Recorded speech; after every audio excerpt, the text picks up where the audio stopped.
사고 치면 탈당하라. 이게 이제 당 지도부의 사실은 명령 아닌 명령이죠. 사고 치면 무조건 탈당 하라 하는 그것이 당의 거의 지침처럼 내오고 있다. 그래야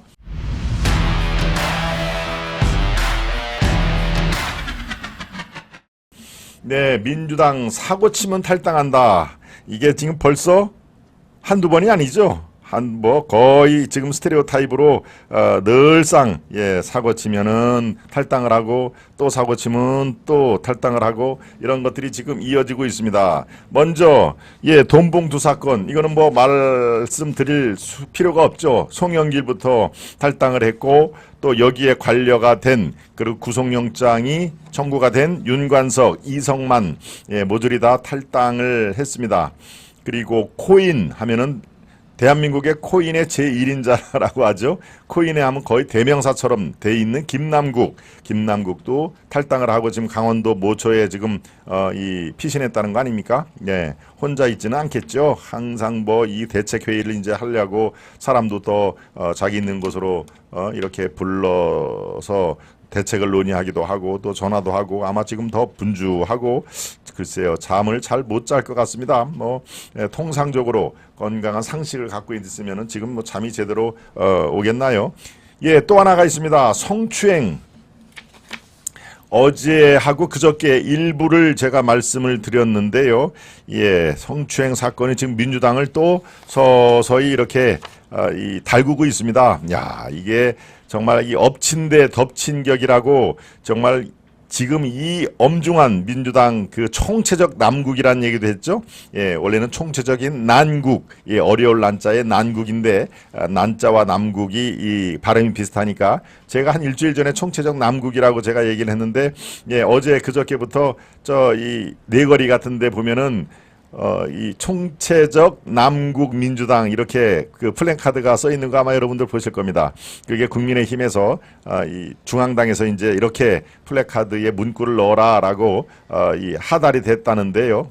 총체적 남국 민주당. 글쎄요, 저는 일주일 전에 여러분들과 함께 제가 총체적 난국 이 얘기를 쓴 게 박희태라고 얘기를 했죠. 국회의장까지 한 박희태 전 의장이 총체적인 난국 이다 지금 상황이, 이런 말을 써서 아마 그 말을 만든 조어에 또 굉장히 능한 사람이 바로 박희태 전 국회의장입니다. 우리 시청자 여러분 중에서는 아마 박희태를 모르는 분들도 계실 겁니다. 지금 거의 연세가 한 80 정도는 된 은퇴한 정치인인데요.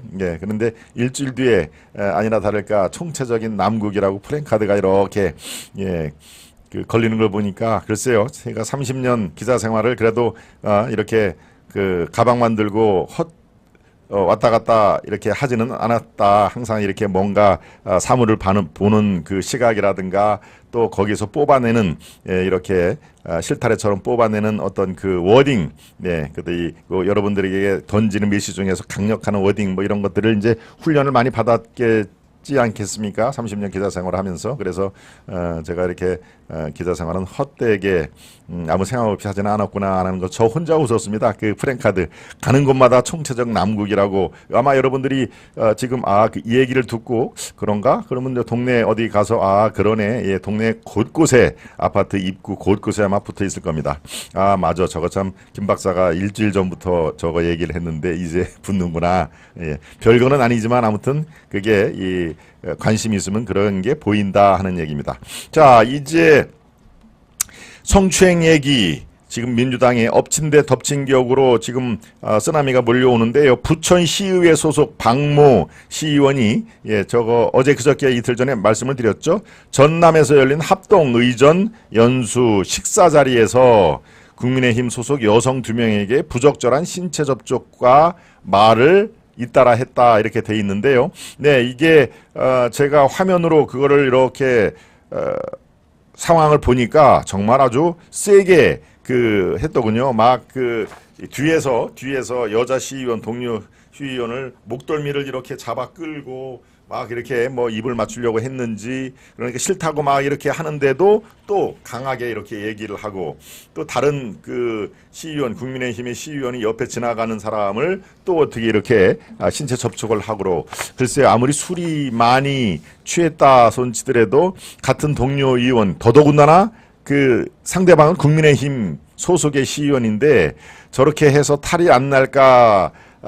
예, 뭐 지금 요 관련된 화면이 저 나오죠? 네, 저 앉아 있는 여성 시의원의 뒤에서 목덜미를 잡고 이렇게 강제로 뭔가 이렇게 신체를 밀착하는 그런 듯한 상황이 보입니다. 이거는 지금 사진이기 때문에 조금 덜하는데요. 동영상을 보니까 아주 더 실감을 하더군요. 예, 싫다는데도 또 한 번 더 하고 지나가는 시의원한테 또 신체 접촉을 시도를 하는 저런 모습. 저게 바로 부천시의회 소속 박모라고 하는 시의원인데요. 예, 이렇게 지금 저 빼도 박도 못하는 사진이나 영상이 다 있기 때문에 이거는 뭐 당에서도 가만히 있을 수가 없습니다. 그런데 민주당 경기도당이 이거는 사실 심각한 상황이다. 진상조사에 착수를 하면서 사실일 경우 최고 수위로 징계를 하겠다라고 얘기를 하자 이 해당 박 시의원이라는 사람이 바로 다음날 탈당계를 냅니다. 네. 이렇게 탈당을 하면 어떻습니까? 당 자체 조사와 당 징계는 이게 할 수가 없게 되는 것이죠. 왜? 당 차원에서 징계라든가 당 차원에서 진상조사는 당원일 경우에 이게 효력이 있는 것이지, 탈당을 해서 이제 민주당 당원이 아니다 싶으면은 당 차원의 징계가 이루어질 수가 없는 그런 맹점이 있다는 얘기입니다. 그러니까 마찬가지죠. 돈봉투나 코인이나 성추행, 이번 성추행 건도 똑같이 문제가 확산이 되자 야 이거는 정말 민심이 가만히 있을 수가 없는 그런 사안이다 싶어가지고 당에서 진상조사에 착수하겠다 싶으면은 뜨거라 탈당하겠습니다. 예, 이렇게 두 손 들어서 백기투항인 그런 모습을 보이지만 실제로는 징계도 받지 않고 당 차원의 진상조사도 유야무야라고 그런 것을 유도하는 아주 장기로 얘기하면은 뭡니까? 묘수죠, 묘수. 예.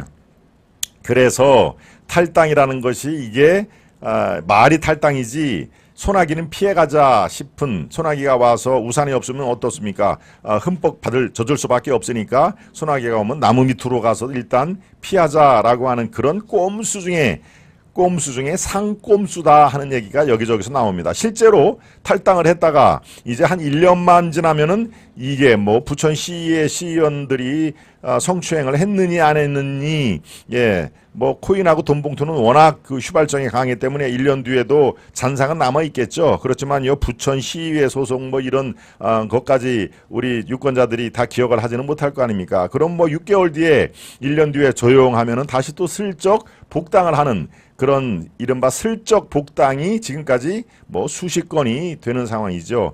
그래서 이게 맹점이다 하니까 이번에 민주당에서는 이렇게 얘기를 합니다. 성비위자는 영구 복당 불허가 원칙으로 삼겠다. 이번처럼 부천시의회 소속 이것처럼 성비위자에 대해서는 영구히 복당을 하지 않겠다. 복당을 허가하지 않겠다 하는 얘기를 거듭 강조를 한 것이죠. 영구복당 불허는 정당인에게는 가장 큰 징계라고 할 수 있다. 그러니까 이 탈당을 하게끔 내버려 두는 탈당 방조 혐의, 이것이 지금 비겁하다. 이재명부터 해가지고 최고위원들이 다 결격 사유가 있으니까 탈당을 오히려 유도를 한 거 아니냐. 송영길도 그렇고, 윤관석도 그렇고, 이성만도 그렇고, 또 코인 김남국도 그렇고 다 탈당을 하도록 이렇게 먼저 유인구를 던진 거 아니냐라는 지적에 이렇게 대응을 하는 겁니다. 아니다. 성비위자에 대해서는 절대 복당을 허가하지 않을 방침이다라는 것을 그래서 강조를 하는 겁니다. 그런데 말씀드렸다시피 이게 그렇습니다. 6개월, 제가 생각하기에 6개월이면 뭐 이런 일이 벌어졌는지, 더더군다나 부천시의회 사건 같은 경우는 한 지역의 일이기 때문에 아주 그 이름만 대면 알만한 유명한 뭐 국회의원이 성추행을 한 것도 아니고, 그러니까 아마 이 친구 같은 경우에는 글쎄요, 시의원이니까 앞으로 한 3년 정도 남았죠. 이 임기가. 아마 슬쩍 복당을 할 가능성도 당연히 있습니다. 그걸 누구 하나 복당을 하나하나 이렇게 감시를 할 사람이 누가 있겠습니까? 네. 그러니까 귀에 걸면 귀걸이, 코에 걸면 코걸이, 예, 그 사안에 대해서 뜨거. 이제 뭐 여기 코인의 돈 봉투에다가 또 성추행 의원들이 또 나타나고 야 큰일 났다 하니까 당에서는 저런 꼼수를 쓰는 겁니다.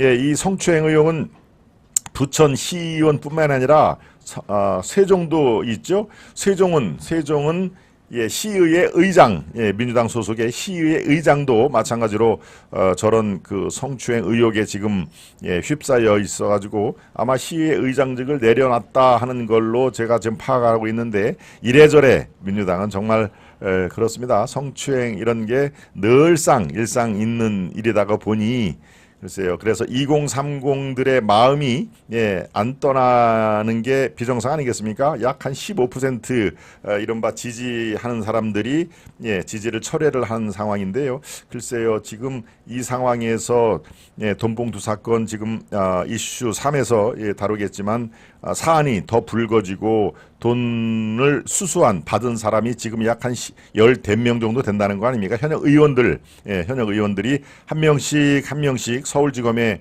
불려가서 조사를 받는 모습이 매일매일 공개가 되면은 2030 또 중도층에 있는 분들이 민주당 지지를 철회할 가능성 이것은 상당히 가능성이 크다라고 저는 판단이 듭니다. 네, 이것은 사안에 따라서 얼마만큼 고강도의 모습이 비춰지느냐에 따라서 그 이탈 속도는 훨씬 더 가파를 수가 있는 것이죠. 이슈 1, 예, 사고 치면 탈당하라. 이게 이제 당 지도부의 사실은 명령 아닌 명령이죠. 사고 치면 무조건 탈당하라 하는 그것이 당의 거의 지침처럼 내오고 있다. 그래야 예, 당도 이제 탈당한 사람이니까 우리가 뭐 어떻게 징계할 방법이 없어요. 그리고 윤리특위에 우리가 제소를 할 수도 없는 상황입니다. 왜 탈당을 했기 때문에 이제 우리 당 사람이 아니지 않습니까? 라고 당 지도부도 한숨을 놓을 수가 있기 때문에 탈당이라는 자기들은 글쎄요 묘수로 생각하지만 꼼수 중에 꼼수인 것이죠. 네, 그것을 유권자 여러분들이 예, 간파를 못하냐? 대한민국 유권자 여러분 굉장히 현명한 분들이라는 것을 저들도 아마 알 겁니다. 그래서 이게 꼼수는 꼼수인데 어떻게 비칠지는 모르겠다라고 아마 고민을 하고 있는데요. 지금 당장은 편하겠죠. 탈당만 하면은 징계도 할 필요가 없고 진상조사가 또 얼마나 이게 고된 일입니까? 예, 시간도 많이 걸리고 또 각종 증거 증인들을 다 파악하려면 굉장히 이게 시간이 많이 걸리는 작업이기 때문에 탈당했으면 진상조사도 안 해도 되네라고 하는 그래서 꼭 먹고 알먹기라는 묘수로 생각하지만 우리 국민들은 다 파악을 하고 있다. 너희들은 지금 꼼수를 부리고 있다는 것을 다 알고 있다 하는 그런 내용을 여러분들께 논평을 해드렸습니다.